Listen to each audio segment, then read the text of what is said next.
There's probably a reason why you haven't heard of these stories, but that doesn't mean that they aren't interesting. Welcome to WatchMojo.com, and this is The Dispatch, where we bring you the internet's weirdest and coolest news stories. This week, we've got some medieval leprosy, mailbox meth, and fighting STIs with Sailor Moon and the Sailor Scouts. Number 3, you've got meth. Looks like I picked the wrong week to quit amphetamines. If you've ever had the pleasure of visiting Central Otago in New Zealand's south, you'd remember their world-famous Pinot Noirs and scenic bike trails. Unfortunately, however, they are slowly gaining a reputation for another substance that is just a bit stronger than red wine: crystal meth. Packages of the extremely addictive drug are being delivered to the mailboxes of unoccupied holiday homes, resulting in a dramatic increase in local drug crime and addiction. According to Sergeant Malcolm Inglis of the Queenstown Police, the homeowners are not connected to the drugs, but their property is likely being monitored online by traffickers. Whatever the case, it has been a bit of a shock for residents and officials of the region, known more as a tourist mecca and adventure sports hotspot than a drug trafficker's paradise. And you thought constant flyers and spam in your mailbox was annoying. Jury duty, jury duty, jury duty, blackmail, pink slip, chain letter, eviction notice, jury duty, Number 2, lepro squirrels. Medieval and middle-aged Britain had some of the best, well, worst, of the diseases: the bubonic plague, medieval leprosy, etc. He says he's not dead. Yes, he is. I'm not. He isn't? Well, he will be soon. He's very ill. I'm getting better. No, you're not. You'll be stone dead in a moment. The plague tried to make a comeback in 2015 and 2016, but medieval leprosy was yet to resurface. Until now, actually.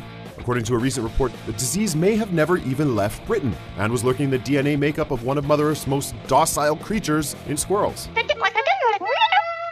She sure acts funny. According to the report, one pathogen detected in squirrels matched the disease bacteria found in 700-year-old human remains from Winchester, England. This also is the only animal in the world that carried leprosy. And I'm not being funny, right? I don't mean to call this wrong.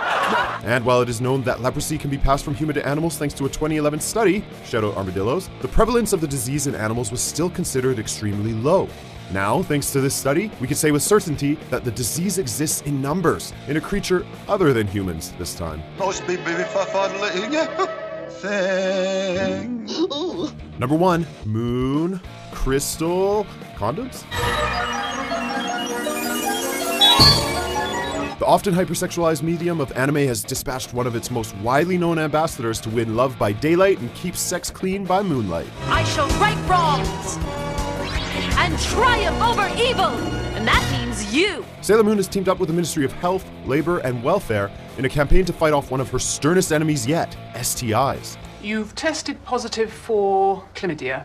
That doesn't sound positive. Sailor Moon and her team are looking to diminish the rise of syphilis and HIV among young Japanese women before that evil spreads across the country. Yeah, but what can I do to help? You keep forgetting I'm just a kid. You are Sailor Moon. By way of condoms, flyers, and pink heart-shaped informational packages, Sailor Moon's famous catchphrase has been reworked from, "In the name of the moon, I will punish you," to, "If you don't get tested, I will punish you." To the point. You will get chlamydia and die. So, do you think Sailor Moon's fighting a losing battle? Get ready to rumble! For your bi-weekly dispatch of offbeat news stories and top 10 lists published every day, be sure to subscribe to WatchMojo.com.